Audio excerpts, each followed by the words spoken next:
Why do you think Israel's an apartheid? If we look at Palestinians in Gaza and Palestinians in Israel proper, we'll call it, they live very different lives, but Palestinians in the lands that Israel claims complete control over, they do live as second-class citizens. There are videos like every day about, before the war, about Palestinians getting checked by guards or being treated like as second-class citizens by being spit upon or by being chased or by being harassed by either private citizens or from state forces, either actual military or police or other security firms. And they obviously did not enjoy the same rights. You said that Palestinians in Israel proper are second-class citizens, and I disagree with that. They're not citizens at all. So, like, if you are a Palestinian living in Israel, you are not an Israeli citizen. So, of course, you get treated differently. The same as a Mexican who comes to America would be treated differently because they're not an American citizen unless they're naturalized as an American citizen, which the Palestinians refuse to do. Arabs living in Israel are treated exactly the same as Jewish Israeli citizens. But what Israel does do for Palestinians living in, like, East Jerusalem, for example, sorry about the sun. What they do for Palestinians living in East Jerusalem, for example, is you can't force citizenship on a person because you have to naturalize them, but what you can do is force permanent residence on them. So because they live in Israeli territory, they say, all right, we're not going to force citizenship on you because we don't want to revoke your Palestinian citizenship, but we will classify you as a permanent resident of East Jerusalem. So you have all of the rights as a permanent resident, and you can vote in local elections, but you cannot vote in like national elections because you're not a citizen.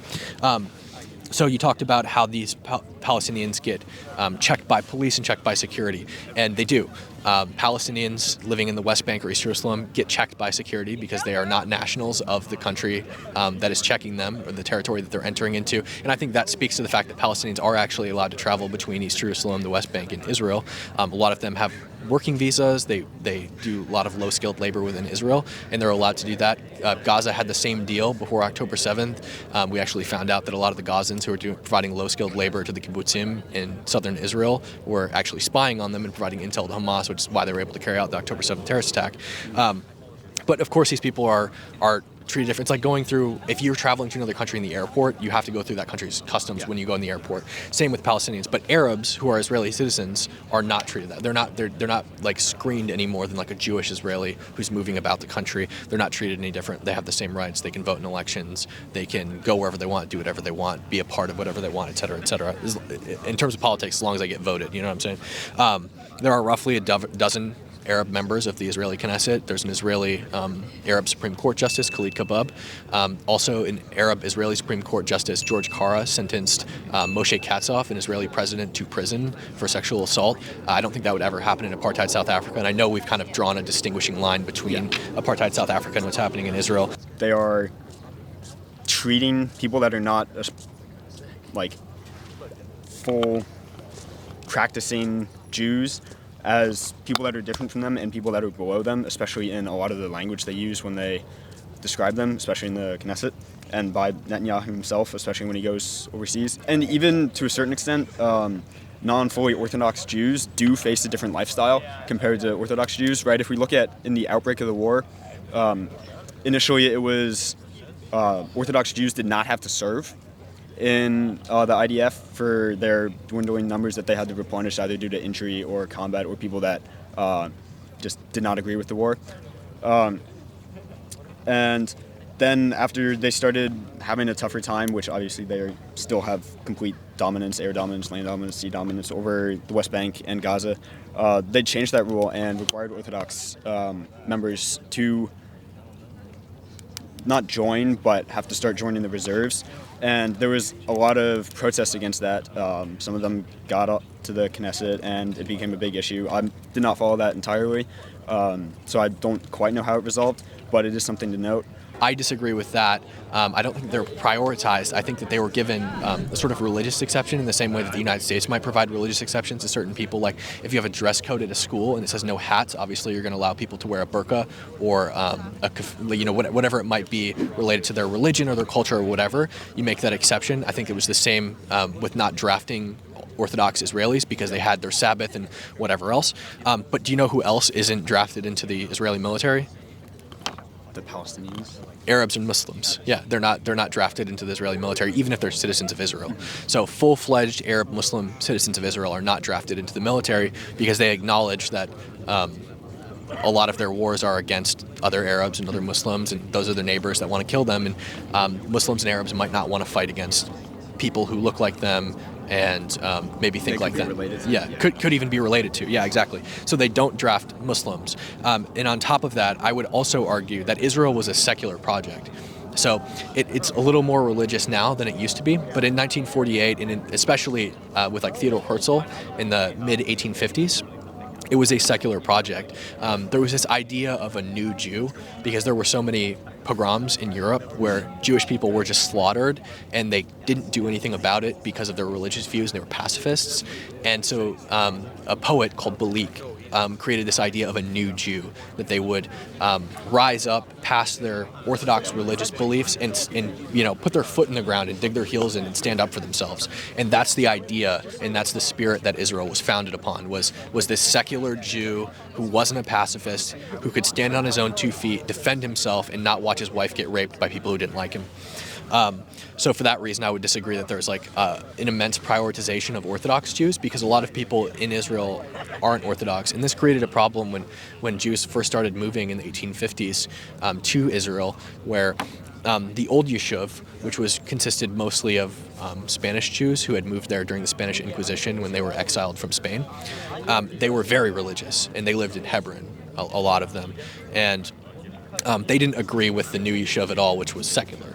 So it was like huge. They actually sided more with the Arabs until the Arabs massacred them in Hebron in 1920. So I would consider allowing someone to like express their religious faith by wearing a certain head garment is considerably different to exempting them from potentially having to go invade another country and get shot and killed. I certainly say that if we exempted a certain group of people in the U.S. from actually having to serve in the military beyond something as simple as I don't want to kill another human being, then that would be a fair point. But they exempted Muslims. Yes, but first. Yeah, but my point is that giving someone a religious exemption in the U.S. or France or something, or any part of Europe, of being able to wear head garment, which actually France is a terrible example because they don't allow you to wear a burqa. But we can argue about the French later. But I would say that letting people express themselves through their faith by either wearing a yarmulke if you're Jewish, or wearing a hijab, or wearing a cross on your neck, or whatever else you want to do, is considerably different to exempting people from having to fight in a war for, at least through my research, no religious reason, no moral reason to not fight in a war other than these people are not ultra-Orthodox, so they should have to fight for our land first. Hijab is different than exempting people from the military, and I agree with you, but I'm not saying they're the same thing, but what I'm saying is like basically the reason that Orthodox Jews were exempted from the draft, and these are like the ultra people who spend like every second of their day like researching the Torah, because it would get in the way of their religious practices, which is why they were exempted. In the same way that Muslims were exempted from the military, and they were exempted first. So I think that if you're saying that Israel favors Orthodox Jews because they were exempted from the military, then you'd also have to say that they favor Muslims because they were exempted from the military. Do you mind if I use my phone real quick just to pull up the definition of apartheid? Yeah, go ahead. So apartheid is a system of racial segregation and oppression where one racial group has power over another. Let's make some core policy examples. First of all, limiting contact between racial groups, restricting movement, and prohibiting access to certain public statements.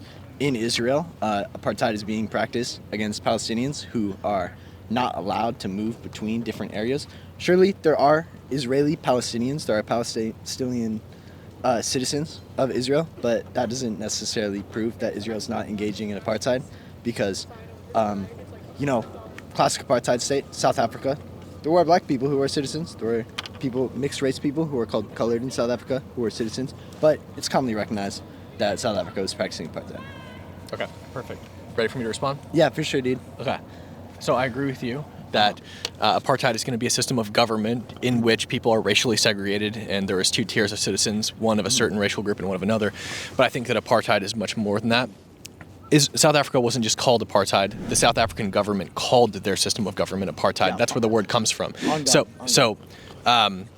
In South Africa, every single black person who lived in South Africa was moved from where they lived into 20% of the country, while white people took 80% of the country. They're called Bantu stands, where the black people were put. They called them primitive or native or whatever, okay?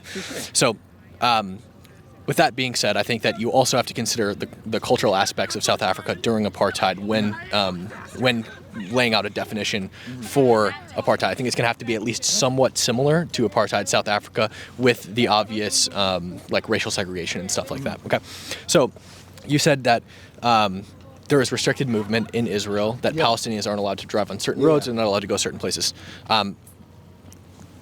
I would like to first lay out the fact that Palestinian is not a race. It's not an ethnicity. It's a nationality. Would you say Israeli is a race? No. Okay. It's a nationality. Would you say... Well, let me finish here real quick. Go ahead. So Palestinian is nationality because it's not a racial group. Palestinian is belonging to the Palestinian Authority, having the Palestinian Authority as your government, in the same way that being Israeli is having the Israeli government as your governing authority, living in Israel, within the borders of Israel. Okay, that's what Palestinian and Israeli are. They're not races. Okay, so first of all, we've established that they do in some way discriminate against Palestinians by not letting them go to certain places. That's not apartheid because it's not a race. We don't allow Mexicans to do whatever they want when they come to the United States, okay, because they're not U.S. citizens. They don't have the same rights as U.S. citizens because they're not U.S. citizens. They're Mexican citizens. They're nationals of another country in the same way Palestinians are. With that being said, the actual racial group that Palestinians belong to is largely Arab. They're Arabs, okay? That's their ethnicity. With that being said, over a quarter, or roughly a quarter of Israel's population are Arabs. Those Arabs are allowed to do whatever they want within Israel. They're allowed to vote in elections. They're allowed to go wherever they want, do whatever they want. There are roughly a dozen members of the Israeli Knesset that are Arabs. There is an Arab-Israeli Supreme Court justice. His name is Khalid Kabab. And an Arab-Israeli Supreme Court justice sentenced a Israeli president, Moshe Katsav, to prison for sexual assault. That would never happen in apartheid South Africa. I think that you pointed out that because Israel discriminates against Palestinians, that it can still be apartheid even if they're not directly outlining the race. I disagree with you, because if it was based on race, if it was that they didn't want to specifically say Arabs don't have rights and they wanted to discriminate against Arabs, and they did so by discriminating against Palestinians because Palestinians are Arabs, then why wouldn't they also discriminate against Israeli Palestinians, or Israeli Arabs, or not make Arab Israelis Israeli citizens? Because when Israel was established in 1948, every single Arab that was still present within the borders of Israel was granted Israeli citizenship, and immediately upon its conception, they were Arab members of the Israeli Knesset. Not later on, not a decade later, immediately upon Israel's conception, there were Arabs invited into the Knesset. On top of that, you said, let's see, what did you say? You said that Israel is not practicing apartheid within Israel, but rather in places like Gaza or the West Bank. I fundamentally disagree with that as well, because Area C of the West Bank is Israeli territory. That is Israel. Okay. Area B is jointly controlled by the PA and by Israel. Area A is solely Palestinian territory. Israel doesn't have control in Area A of the West Bank, so they can't practice apartheid there. They don't have control in Gaza either. They're not the government of Gaza. If there's apartheid in Gaza, it's Hamas, not Israel. And there is apartheid in those areas. Jews are not allowed into areas A of the West Bank, and they're not allowed into Gaza either. Okay, I think like you're valid on everything, but I feel like you're using apartheid as if it's some sort of abstract term. Apartheid It is abstract. No, apartheid's historically rooted. Once, in South Africa. Yeah. And that's why you have to consider the conditions. Can I finish? Okay, I appreciate it. Just to keep things even between us. Go ahead. In South Africa, where apartheid was practiced, definitions of race weren't strict. And there were people who are mixed or who are black who are included in government, right? This doesn't disqualify Israel from being an apartheid state. There was not black people in government in South Africa. Yeah, there was. They were totally discriminated against. There was representatives in the Bantu stands. Specifically, they called them tribal chiefs, but they were not in full forced apartheid in South Africa. There were not black members. Sorry, One sec. Let me finish I real was quick. talking before you. Let me finish. Just let me finish. There was not black leaders in South Africa. And also, you keep pointing out this framework of race where there's like colored people, mixed people of Indian descent, whatever. There's no such framework in Israel. All black residents of South Africa were stripped of their citizenship and sent to Bantustans, which obviously hasn't happened in Israel. Israel actively attempts to give Palestinians Israeli citizenship. So there are a lot of Palestinians in East Jerusalem, for example, who are offered citizenship routinely by the Israeli government so that they can enjoy the full rights of an Arab Israeli citizen, which is the same as a Jewish Israeli citizen, but they reject that citizenship because the Palestinian Authority has a strict rule that you cannot hold dual Israeli and Palestinian citizenship, and because of that, they choose not to adopt Israeli citizenship. I don't disagree with that. That's pretty evident. Okay. But also, controlling the border obviously gives people power over others, and we've seen them use this to deny people food shipments, which I think we can all agree on is a pretty terrible thing to do to people, right? Everyone wants to eat, wants to drink clean water, and so denying people that right which is defined as a right, except for the U.S. not voting for that in the UN. Yay. I think denying people that right is a pretty clear understanding of how you view other people, right? So we can either argue that, yes, they're in a war, yes, you're trying to win a war. However, taking it out on civilians is not how you win a war, because that's a war crime, which we can also argue on later, but let's probably not get into that because that's not where we started. Are you familiar with UNRWA? Yes. Okay, so UNRWA lists on their website the amount of food aid that goes through every border into Gaza, and overwhelmingly it goes through the Kerem Shalom crossing, which is the closest crossing to Rafah from Israel. We're looking at 150 to 200 trucks per day, about 30 to 70 through the Rafah crossing in Egypt. So to say that Israel denies food shipments, I think, is a little crazy. Reports indicate that Israel has provided the Gazans with roughly 3,000 calories per day per person. That doesn't even account for the fact that you and I will never consume 3,000 calories in a day. It's an exorbitant amount of calories. I'm on the bulk. Trust.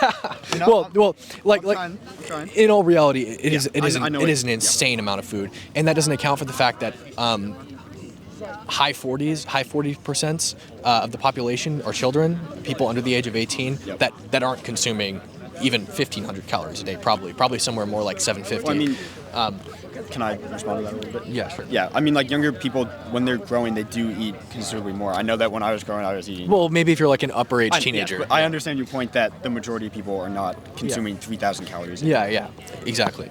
Or anybody, really. But you're probably going to look at more like 1,600 to 1,700 for like a big adult male. But anyway, the food is there. What happens is Hamas steals those shipments, or armed gangs within Gaza that aren't necessarily Hamas, but Hamas and armed gangs steal that food, and what Hamas does is they sell it back to Palestinians living in Gaza to make a profit so they can buy more weapons, and they've been doing that for decades. It's horrible, and I've seen a lot of videos of Palestinians complaining about that. Really, it seems like they're actually starting to turn on their own government. But you said that gives a clear understanding of how you think about other people, and I think that the amount of food aid that they give to Gaza does give a clear understanding of how they feel about civilians, and it's that they care about them.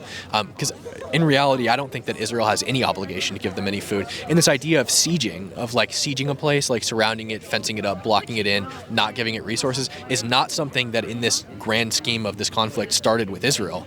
This happened in 1948. The Transjordanian Arab Legion and the people who were waging civil war against Israel literally blocked every road in the region and locked Israelis into Jerusalem, and they couldn't do anything about it. They starved and they died because they blocked every road, and it was impossible to get resources to Jerusalem.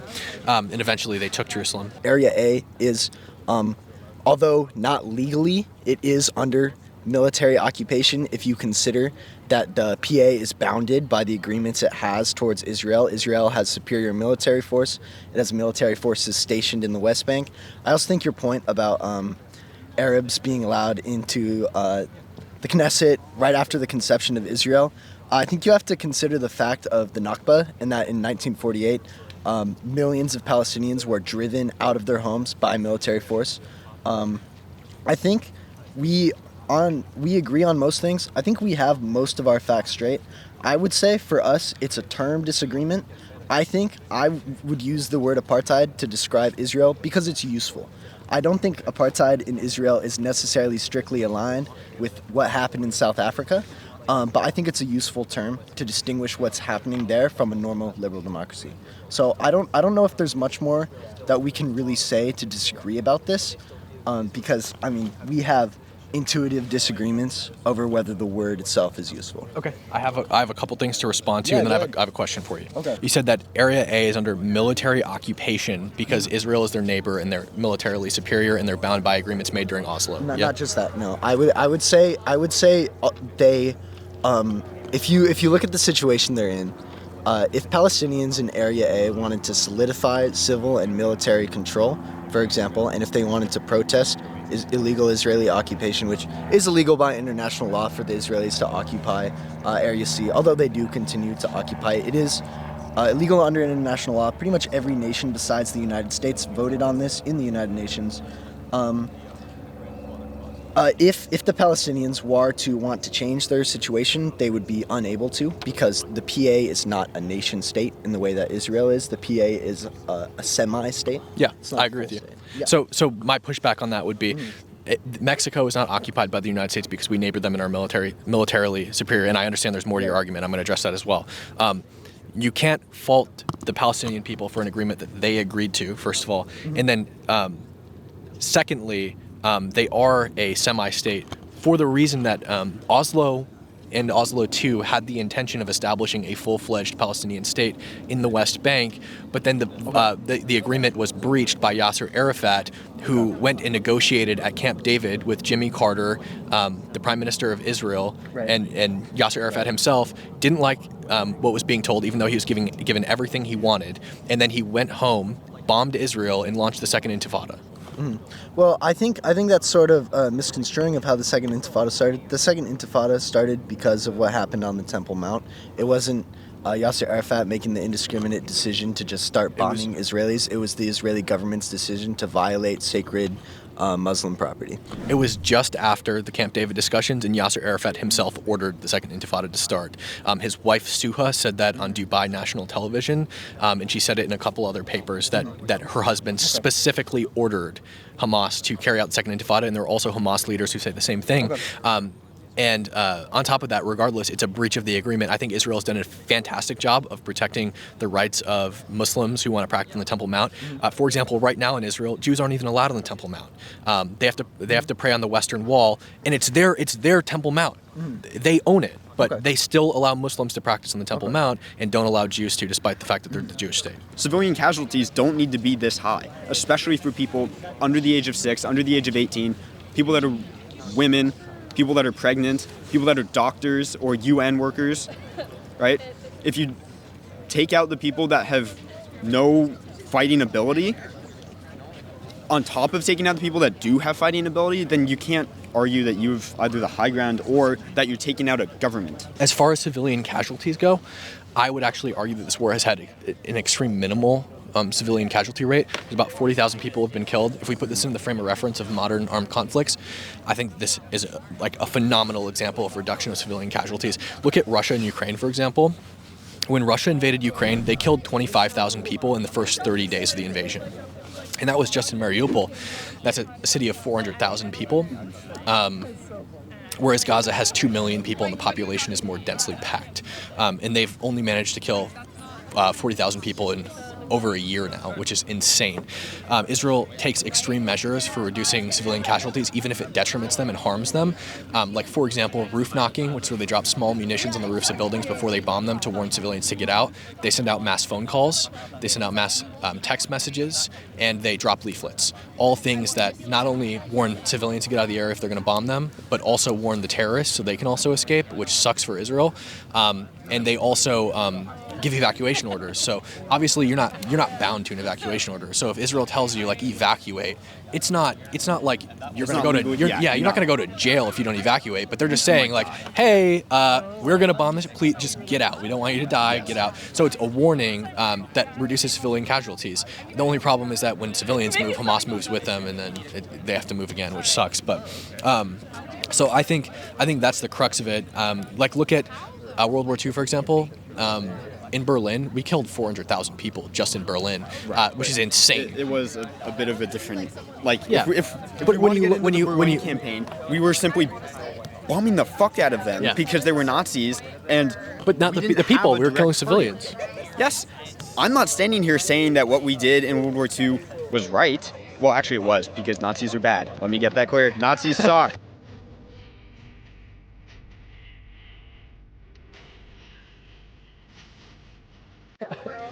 But by carpet bombing civilians, yes, it's a war, and as shitty as this is going to sound, civilians will die in war. Yes. It is completely, Common ground. mostly unavoidable. For the most part, if you want to win a war, there is a 99% chance that you will accidentally kill a civilian. What I'm saying, and actually finish your point, because I know you have more to say, and then I'll... Yeah, I think when you put this war in the scope of modern armed conflicts, you'll find that this death toll is extremely low, especially when you compare each munition to how many people that munition kills. The rate of deaths to munitions is less than 1. It's below 0, or it's like 0 point something. You also mentioned, and this is my last point, you mentioned women and 16-year-olds. Women die in wars. It sucks. Civilians die in wars, just like you said. 16-year-olds, Hamas recruits 16-year-olds to fight in their military because of a hadith, I forget which one it is, that specifically says that Muhammad said that 16 was fighting age. Yeah. So 16-year-olds fight in the war, unfortunately, and you don't want to kill 16-year-olds, and you don't want to kill 16-year-olds who aren't combatants, but unfortunately it happens. But another thing that I would say related to this is my last thing, is that there's been in-depth analysis of this death toll, and I'm not saying that it's not about 40,000, but I'm saying that the demographic breakdown of what they're claiming, the amount of people who have been killed, is cannot be true. It's statistically impossible. Dr. Abraham Weiner, who's a professor of data science and statistics, did an in-depth analysis of this death toll back in February, and what he found was that it is statistically impossible, and the indicators of that were in a war, there should be a direct correlation between the deaths of men and women because they're generally going to be civilians in the same places. Yes. There is a negative correlation between the deaths of men and women. There's also no correlation between the deaths of women and children. On top of that, Hamas, the military wing, was reporting that about 6,000 men combatants had been killed in Gaza at that time, and the Gaza Health Ministry, which does not delineate between combatants and non-combatants, was also reporting that 6,000 men had been killed, which would mean that every single man who had been killed was a combatant, and somehow no civilian men had been killed, which is statistically impossible. There's no way that you're going to be bombing that much and not kill like any civilian men. Yeah. It doesn't make any sense, especially when you're killing that many women. So basically what Weiner ascertained was that it looked like they were taking the death toll every day, deciding that 70% just about was going to be women and children, and then drawing a line somewhere each day randomly, and then the rest were men. So the demographics don't seem to actually be based in reality. The total number, it seems probably like about a reasonable number for me. I think that it sounds about accurate, but who knows? We know that the demographic breakdown is unreliable, and the Gaza Health Ministry has lied in the past about death reporting, like specifically the Al-Ali hospital bombing, so who knows what they're saying is true.